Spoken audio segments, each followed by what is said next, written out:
जय हिंद। तो आप लोगों का स्वागत है अपने यूट्यूब चैनल मोर ठाकुर रिसर्च सेंटर में। तो हम लोगों ने हिंदी का व्याकरण का क्लास शुरू किया था। हम लोगों ने हिंदी व्याकरण में हिंदी भाषा को कंप्लीट कर चुका है। बनमाला पढ़ रहे थे। बनमाला में हमें मात्रा और उच्चारण के आधार तक हम लोगों ने क्या किया था, कंप्लीट किया था। आज जो क्लास होगी उसके आगे ही क्लास होगी। आगे जो हम लोगों को पढ़ना है, सबसे पहले बता दें कि ये हिंदी व्याकरण क्लास किसी भी कॉम्पिटेटिव एग्जाम के लिए जिसमें हिंदी व्याकरण पूछा जाता है उसके लिए बहुत ही इंपॉर्टेंट है। बहुत ही जीरो से स्टार्ट किया है और शायद इतना जीरो से किया कि हर किसी को समझा, बेहतर ढंग से समझाने का प्रयास किया है।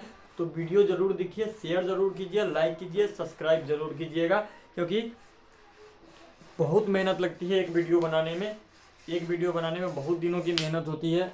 तो उसको थोड़ा देखकर क्लास देखिए। क्लास पसंद आए तो उस वीडियो को शेयर कीजिए और लाइक कीजिए और सब्सक्राइब कीजिए। बात करते हैं, हम लोग वनमाला पढ़ रहे थे ना।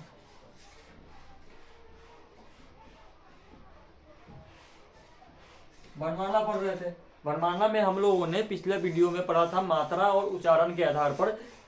ठीक है, जैसे स्वर, ह्रस्व स्वर, दीर्घ स्वर, प्लुत स्वर, इसके बारे में पढ़ा था। आज जो हमको पढ़ना है, नेक्स्ट पढ़ना है कि जीभ के प्रयोग के आधार पर। किसके प्रयोग के आधार पर? जीभ के प्रयोग के आधार पर।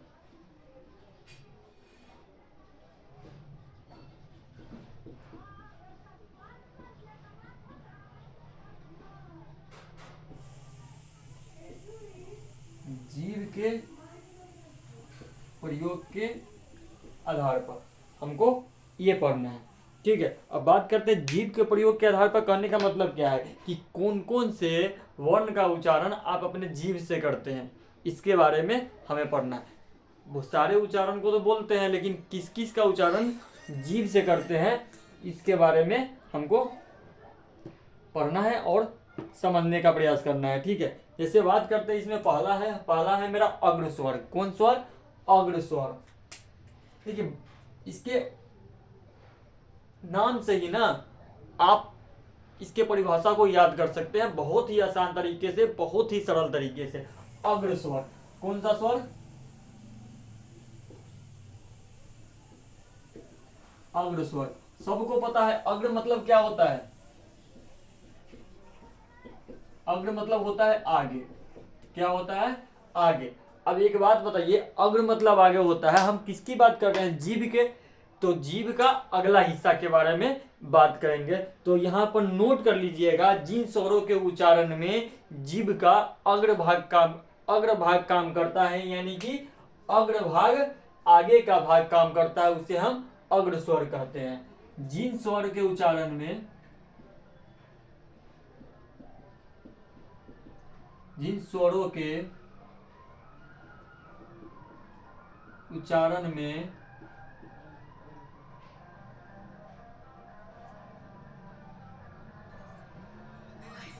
जिन स्वरों के उच्चारण में जीभ का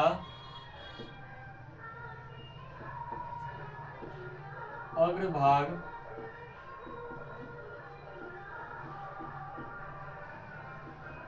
जिन स्वरों के उच्चारण में जीभ का अग्रभाग काम करता है, उसे हम क्या कहते हैं? अग्र स्वर। उसे हम क्या कहते हैं? उसे हम अग्र स्वर कहते हैं। क्या कहते हैं? अग्र स्वर कहा जाता है। ठीक है, जैसे कि उसके उदाहरण की बात करते हैं, कौन कौन से भाग को हम जीभ के आगे के, कौन कौन से स्वरों को हम जीभ के अगले हिस्सा से बोलते हैं। जैसे कि आपको बता दें कि, जैसे कि उदाहरण के लिए बता दें कि ई, जैसे आपको उदाहरण के लिए बता दें ई, हर्ष ई, हर्ष ई, ए और ए। क्या? ए और ए। देखिए, इस सारे चीजों को, वर्णों को ना आप अपने मुंह से बोलकर भी इसके उदाहरण को पता कर सकते हैं कि इसका अग्र स्वर का उदाहरण क्या होगा, मध्य स्वर का उदाहरण क्या होगा, पश्च स्वर का उदाहरण क्या होगा, इसके बारे में। अब ई बोल के देखिए, ई बोलोगे, जीभ का अगला हिस्सा काम करेगा आपका, ना कि और हिस्सा। ई बोल के देखो, ई आपका जीभ का अगला हिस्सा काम करेगा। हर्ष ई बोल के देखो, जीभ का अगला हिस्सा काम करेगा। ए बोल के देखो, जीभ का अगला हिस्सा काम करेगा। ए बोल के देखो, जीभ का अगला हिस्सा काम करेगा। तो सबको पता है अग्र मतलब क्या होता है? आगे। ये जानते हो। तो जिन स्वरों के उच्चारण में जीभ का अग्रभाग काम करता है उसे हम अग्र स्वर कहते हैं, जैसे ई, हर्षी, ए और ऐ। ठीक है, अब अगला बात करते हैं, सेकेंड है इसका मध्य स्वर। अब देखिए मध्य स्वर सेकेंड क्या है,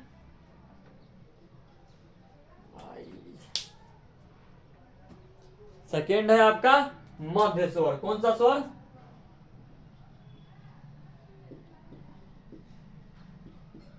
अब मध्य स्वर। आपको पता है ना मध्य मतलब क्या होता है, बीच में।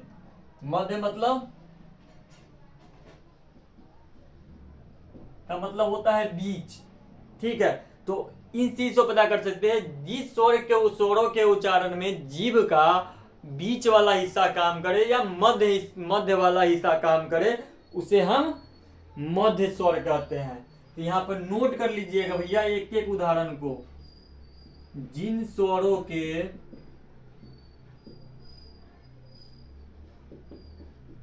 उच्चारण में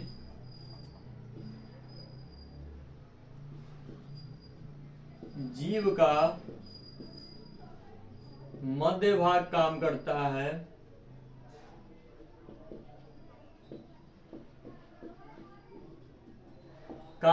है, उसे हम मध्य स्वर कहते हैं। अब देखिए जिसका एक ही उदाहरण है, इसका भैया।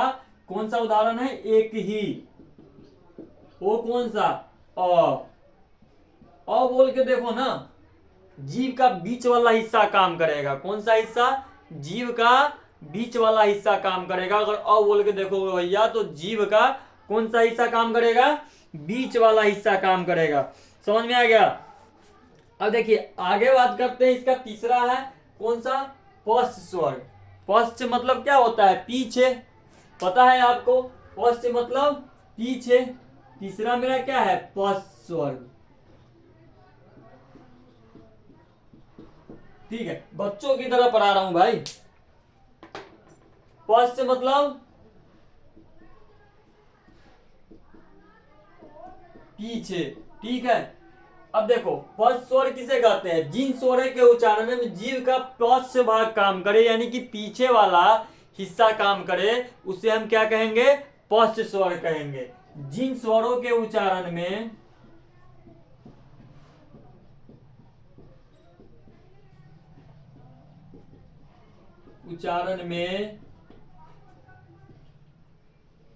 जीव का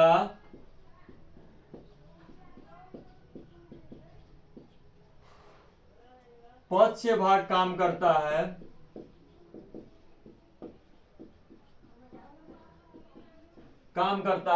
उसे हम क्या कहते हैं, पश्च स्वर कहते हैं। ठीक है, अब इसके उदाहरण की बात करते हैं। जैसे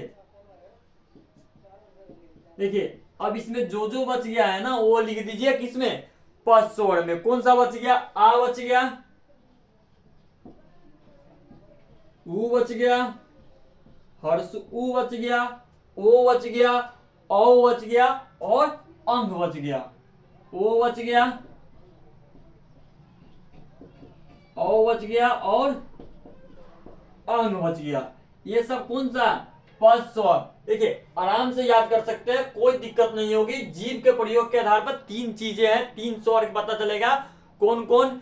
जिन स्वरों के उच्चारण में जीभ का मध्य भाग काम करता है उसे हम जिन स्वरों के उच्चारण में जीभ का अग्र भाग काम करता है यानी कि आगे वाला हिस्सा काम करता है उसे हम अग्र स्वर कहते हैं। मध्य वाला, जिन स्वरों के उच्चारण में मध्य वाला भाग काम करता है उसे हम मध्य स्वर कहते हैं। और जिन स्वरों के उच्चारण में पश्च भाग काम करता है यानी कि पीछे वाला हिस्सा काम करता है उसे हम पश्च स्वर कहते हैं। समझ में आ गया। अब देखिए आगे बात करते हैं, आगे है आपके मुख द्वारा या मुख बीवर खुलने के आधार पर। पहले इसको नोट डाउन कर लीजिए, उसके बाद उसको पढ़ाएंगे। उसमें पहले इसको नोट कर लीजिए।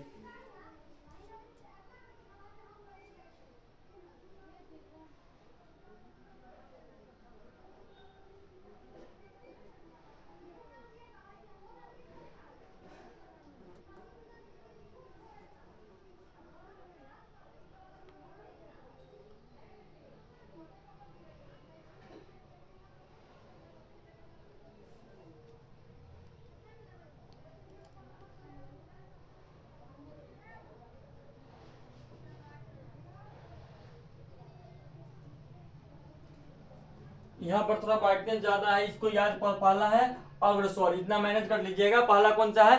अग्रस्वर, वहां पर ब्राइटनेस क्या है? थोड़ा ज्यादा है, इसलिए। ठीक है, अब चलिए आगे बात क्या है? मुख द्वार या मुख विवर खुलने के आधार पर, मुख द्वार या मुख विवर खुलने के आधार, थोड़ा नीचे से लिखेंगे इस बार, तो इसको थोड़ा मैनेज कर लीजिएगा। ये वाला है अग्रस्वर, समझ में आ गया? आगे चलिए, मैनेज करो भाई।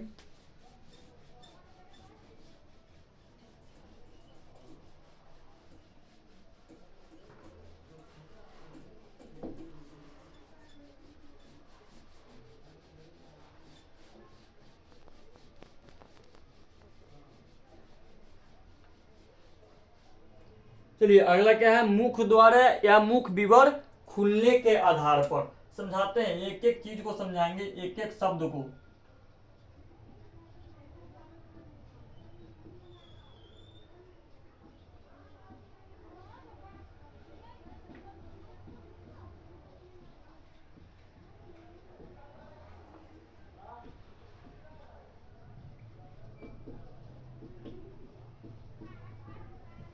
मुख द्वार या मुख विवर खुलने के आधार पर बात करते हैं। पहला,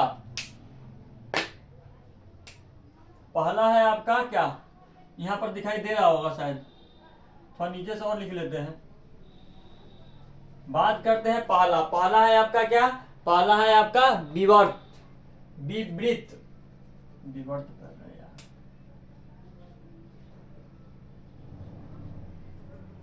विवृत। विवृत मतलब समझते हैं भैया? विवृत मतलब होता है मेरा खुलना। क्या होता है? खुलना। विवृत मतलब क्या होता है? खुलना। तो जिन स्वरों के उच्चारण में मुख द्वार पूरा खुलता है उसे हम क्या कहते हैं? विवर्त कहते हैं। जिन स्वरों के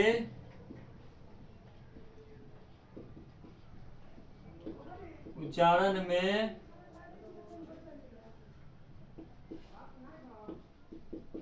मुख द्वार पूरा खुलता है उसे हम क्या कहते हैं? विवर्त कहते हैं। याद रखिएगा भैया, जिन स्वरों के उच्चारण में मुख द्वार पूरा खुलता है, यानी कि विवर्त। विवृत मतलब क्या होता है? खुलना। ठीक है, जैसे कि एग्जाम्पल, जैसे कि इसकी बात करेंगे तो जैसे में क्या हो जाएगा? आपको एक ही शब्द नजर आएगा, वो आएगा आ बोल के देखो, पूरा मुंह खुलेगा। आ बोलोगे भैया, कितना मुंह खुलेगा? पूरा मुंह खुलेगा। तो जिन स्वरों के उच्चारण में मुख द्वार पूरा खुलता है उसे हम क्या कहते हैं? विवर्त कहते हैं। क्या कहते हैं? विवर्त कहते हैं। बात करते हैं दूसरा, दूसरा मेरा है अर्ध विवर्त। दूसरा मेरा क्या है? दूसरा मेरा क्या है? अर्ध विवर्त, अर्ध विवृत। विवर्त विवर्त बोला जाता है, याद पड़ गया। जैसे अर्ध मतलब क्या होता है?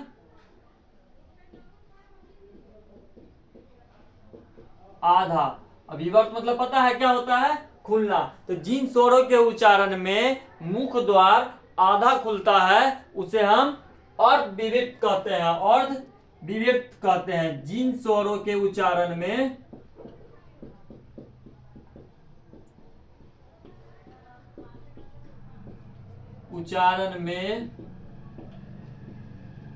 मुख द्वार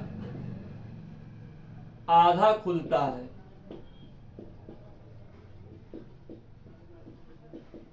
कितना खुलता है? आधा खुलता है, उसे हम क्या कहते हैं?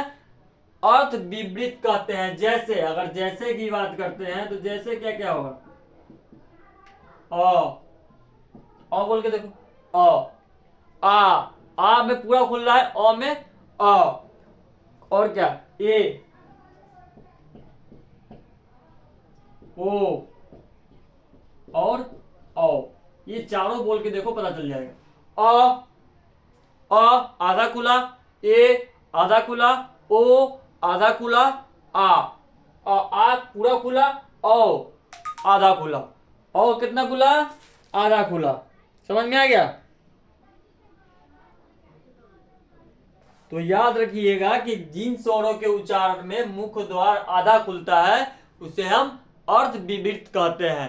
ठीक है, देखिए धीरे धीरे सारे चीजों को कंप्लीट कराएंगे, एक एक चीज एक एक पॉइंट को कंप्लीट करते चलेंगे। बस साथ बनाए रखिएगा और साथ चलने का प्रयास कीजिएगा। मैं जितना लिखा रहा हूं, जितना बता रहा हूं, सारे नोटबुक में नोट कीजिएगा, रिवीजन कीजिए। अगर इसका पीडीएफ चाहिए तो टेलीग्राम जाकर ज्वाइन कर लीजिए। मेरे नाम का जिस चैनल का नाम है उसी चैनल का टेलीग्राम चैनल भी है, तो वहां जाके आप ज्वाइन कर लीजिए। वहां पर सारे पीडीएफ प्रोवाइड की जाएगी, ना कि आपको यूट्यूब पर प्रोवाइड की जाएगी। यूट्यूब पे कभी ना मिलेगी भैया, यूट्यूब पे कभी भी ना मिलेगी। हम यूट्यूब पे पीडीएफ नहीं देते हैं, हम देते कहाँ पे है, तो टेलीग्राम पे देते हैं। तो टेलीग्राम चैनल जाकर ज्वाइन कर लीजिए, सबसे बेहतर है। ज्वाइन करने में क्या जाता है। और बात करें तो पीडीएफ की, तो किस टाइप से बना रहेगा, इस टाइप से आपको सारे के सारे पीडीएफ देख सकते हो कि इस टाइप से बना हुआ आपको मिलेगा। अभी तक के जितने क्लास हुई है सारे के सारे पीडीएफ आपको कहाँ है, यहाँ पे है। ठीक है, इसी का पीडीएफ वहां पे उपलब्ध होता है। समझ में आ गया। और अच्छे तरह से पीडीएफ में अच्छे तरह से जो भी नोट्स मेरे पास है, जो मैं बनाता हूँ पढ़ाने के लिए, जो मैं समझने का प्रयास करता हूँ, एक वीडियो को बनाने में 2-3 दिन लग जाते हैं कि यहाँ कैसे पढ़ाने हैं कि आगे वाले को समझ में आ जाए। तो वो सारी की सारी चीजें एकदम से समझा के सुटेबल तरीके से एकदम सरल भाषा में वो रखा हुआ है। आप वहां से जाकर क्या कर लीजिए, ज्वाइन कर लीजिए, वहां से लाभ उठाइए उसका। फ्री में जब कोई लाभ मिले ना भैया तो उठाना चाहिए। ठीक है, अब आगे चलिए, तीसरा नंबर इसकी बात करते हैं। तीसरा नंबर क्या है, तीसरा नंबर इसका है मेरा समृद्ध, सॉरी हाँ, अर्ध समृद्ध।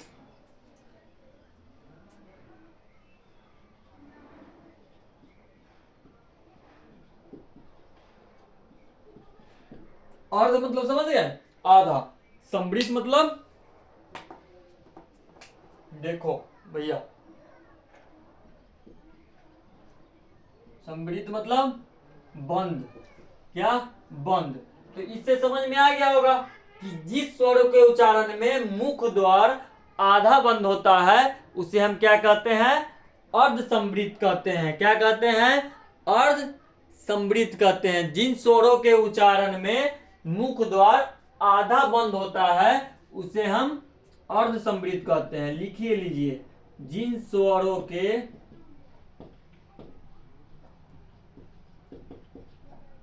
उच्चारण में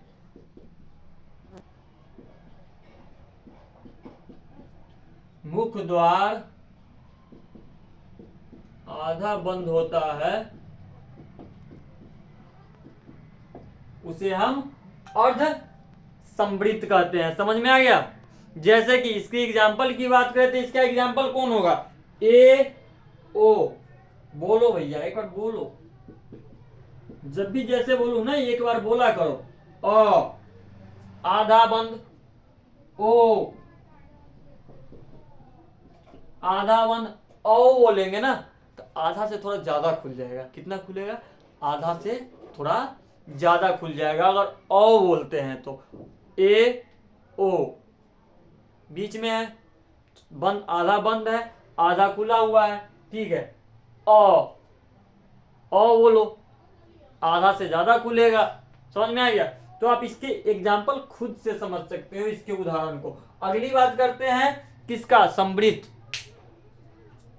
चौथा क्या मेरा, समृद्ध। समृद्ध मतलब पता है क्या होता है, बंद। इससे आप समझ गए, एक चीज से पूरी परिभाषा को आप क्या कर सकते हैं, सोल्व कर सकते हैं। एक चीज से भैया, एक चीज से सारे परिभाषाओं को आप याद करते हैं। तो याद कर लीजिए, जिन स्वरों के उच्चारण में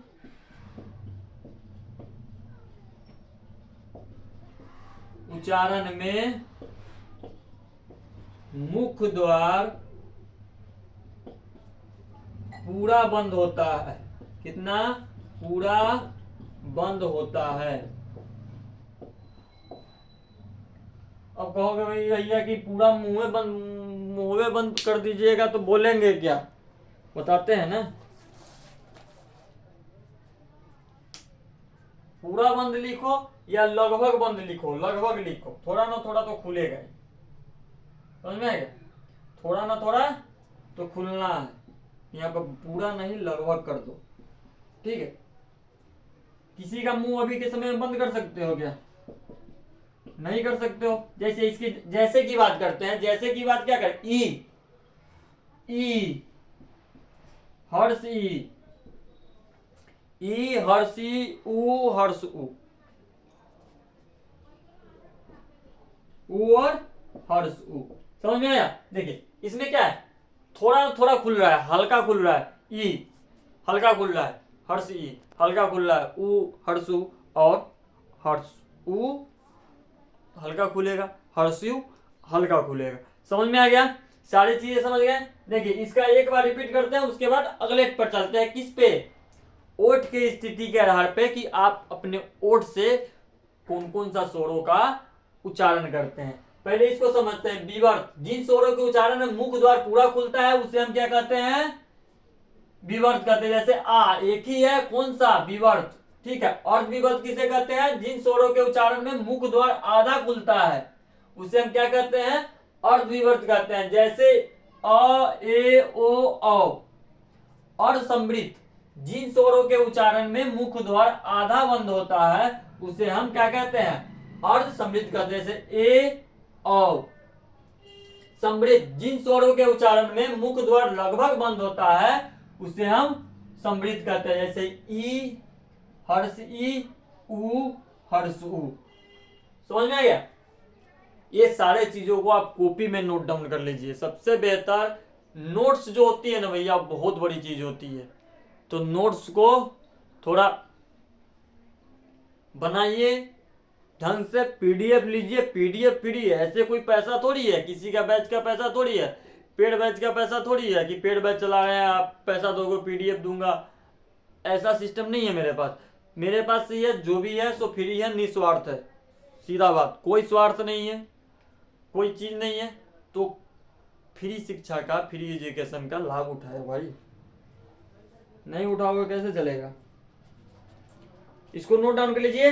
आगे चलते हैं ओठ के स्थिति के आधार पर। किसके स्थिति के? ओठ के स्थिति के आधार पर।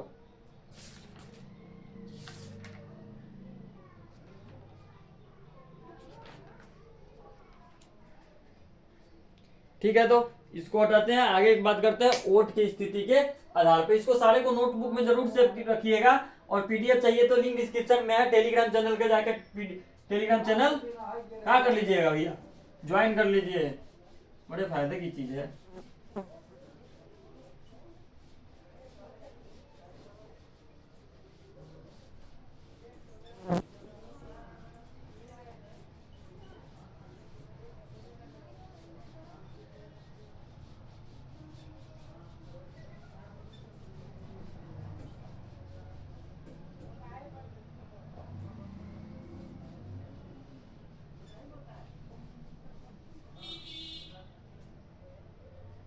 देखिए अगला है मेरा ओठ की स्थिति के आधार पर।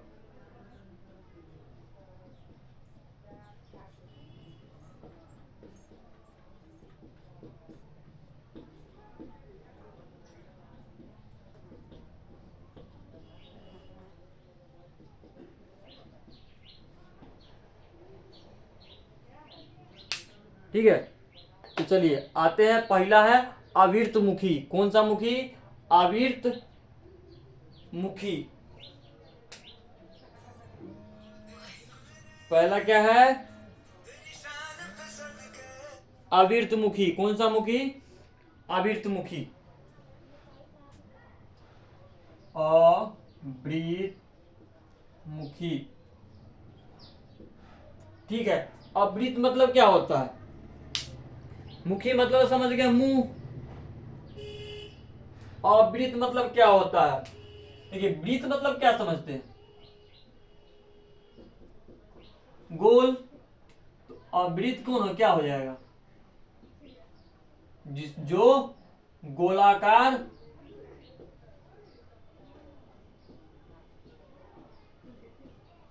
नहीं हो। क्या हो?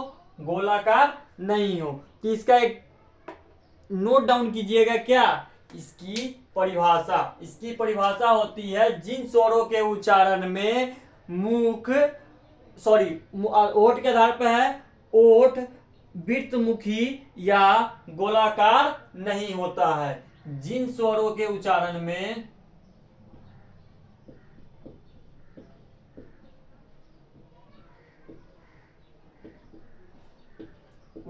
में ओठ वृत्तमुखी या गोलाकार नहीं होता है।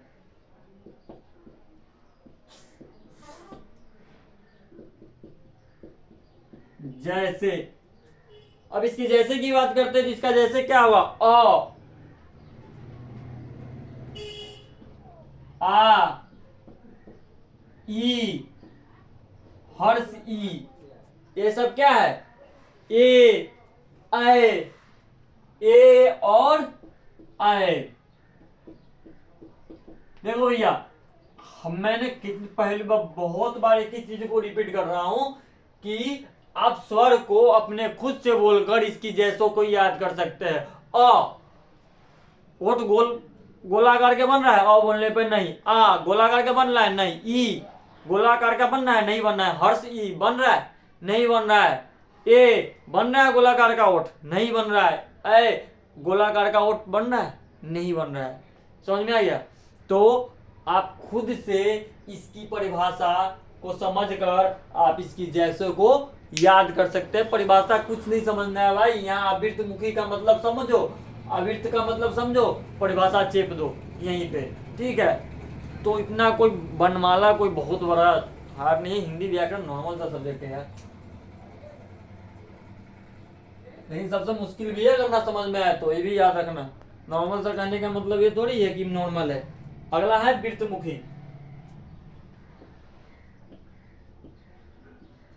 अगला क्या है, वृत्तमुखी। आप वृत्त का समझ गए तो वृत्त आप समझ ही गए होंगे, जिन स्वरों के उच्चारण में ओठ वृत्तमुखी या गोलाकार होता है।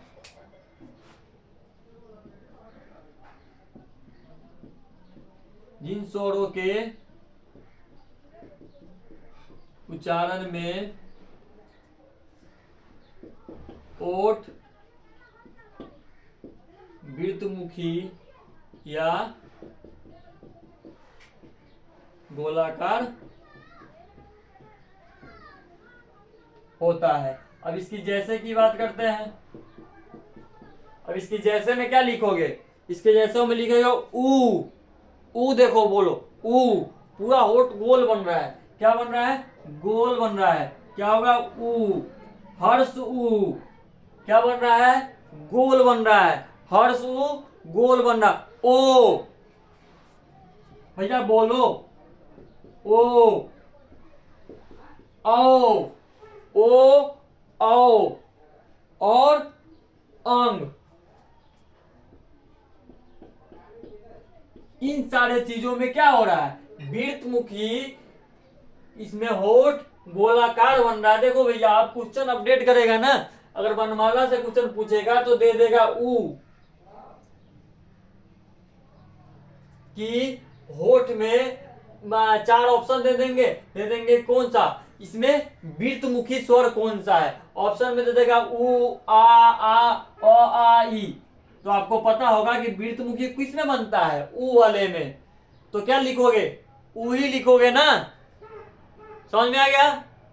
आगे चले, एक कदम और।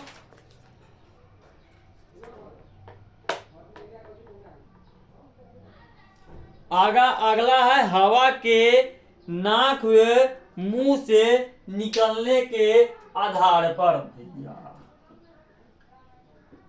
हवा के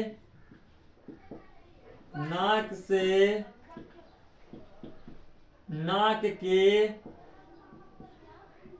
और मुंह से, नाक व मुंह से निकलने के आधार पर, नाक व मुंह से निकलने के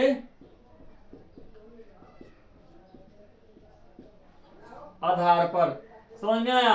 अब इसको समझिए, हवा कहां कहां से निकल रहा है? नाक और मुंह से।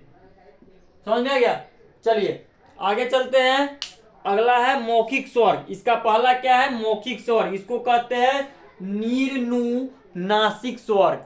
मौखिक स्वर को क्या कहते हैं? नीरनु नासिक स्वर। याद रखिएगा, नीरनु नासिक स्वर कहा जाता है किसका? मौखिक स्वर को। लिख लो भैया, बोले हैं नीरनु नासिक स्वर कहा जाता है किसको? मौखिक ही स्वर को नीरनु नासिक स्वर कहा जाता है। ठीक है, अब देखिए, जिन स्वरों के उच्चारण में हवा केवल मुंह से निकलती है उसे हम मौखिक स्वर कहते हैं। जिन स्वरों के उच्चारण में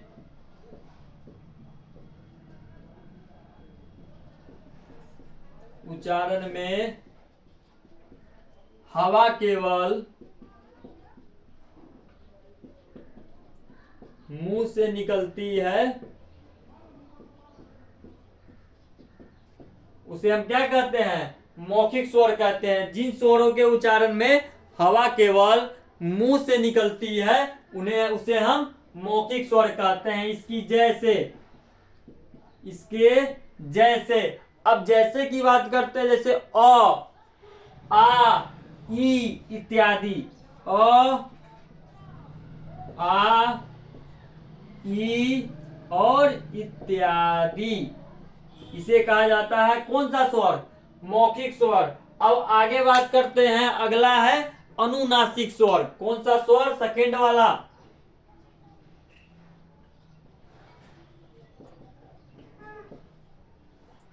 अनुनासिक स्वर।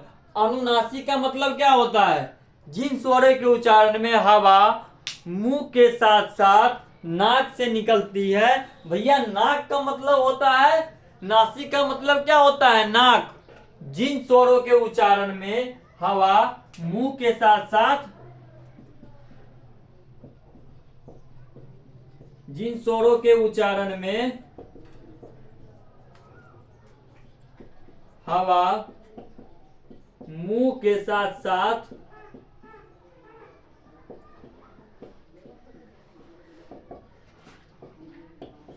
नाक से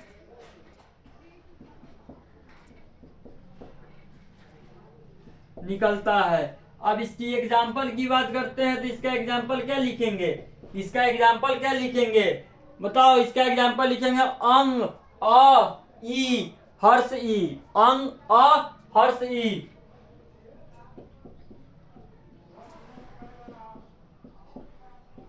ये क्या हो गया? अनुनासिक स्वर का उच्चारण। जिन स्वरों के उच्चारण हवा मुंह के साथ साथ नाक से निकलता है उसे हम अनुनासिक स्वर कहते हैं। आगे बात करते हैं, दो था। देखिए, इतनों को नोट डाउन कर लीजिए। ये हमारा चल रहा था स्वर वाला पार्ट। कौन सा पार्ट? स्वर का पार्ट। इसके बाद पढ़ेंगे क्या? व्यंजन।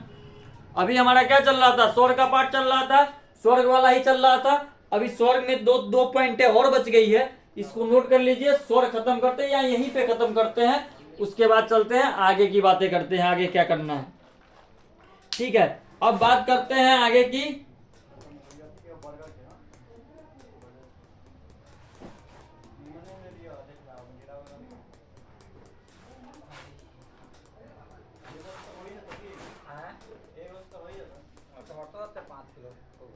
देखिए, दो है, इसको ऐसे ही समझते हैं। एक है प्राणत्व स्वर। प्राणत्व स्वर किसे? प्राण का नाम, प्राण का अर्थ होता है हवा। क्या होता है? प्राण का अर्थ होता है हवा। ठीक है, सभी स्वर अल्पप्राण होते हैं, यानी कि उनके उच्चारण में मुख से कम हवा निकलती है। सभी स्वर क्या होती है? अल्पप्राण। अल्प मतलब क्या होता है? कम, छोटा। सभी स्वर अल्पप्राण होती है, इसी के लिए मुख से कम हवा निकलती है, उसे हम क्या कहते हैं? प्राणत्व स्वर। देखिए, स्वर वाले में हमको इतना ही पढ़ना था जो हमने पढ़ चुका है। आगे बात करते हैं किसकी? नेक्स्ट वीडियो में व्यंजन के बारे में पढ़ेंगे। स्वर्ग में बहुत बेहतर तरीके से बताए हूँ, बहुत ही शानदार लेक्चर है। जाके सारे पार्टों को देखिए, जितनी पार्ट 4 पार्टें अभी तक आई है इसका हिंदी व्याकरण का, तो जरूर देखिए। अभी जिसका एग्जाम है ना, जाके भैया देखो, जिसमें हिंदी का सिलेबस है, जाके वीडियो को देखो, नोट्स बनाओ, कंप्लीट करो। पीडीएफ चाहिए टेलीग्राम पे आओ। समझ में आ गया? तो आज के लिए जय हिंद, मिलते हैं नेक्स्ट वीडियो में। तब तक के लिए चारों का चारों वीडियो जो नहीं देखे हैं देख लीजिए, नोट्स बना लीजिए, मैसेज कीजिए टेलीग्राम पर, पीडीएफ लीजिए। ठीक है, तो धन्यवाद आज के लिए।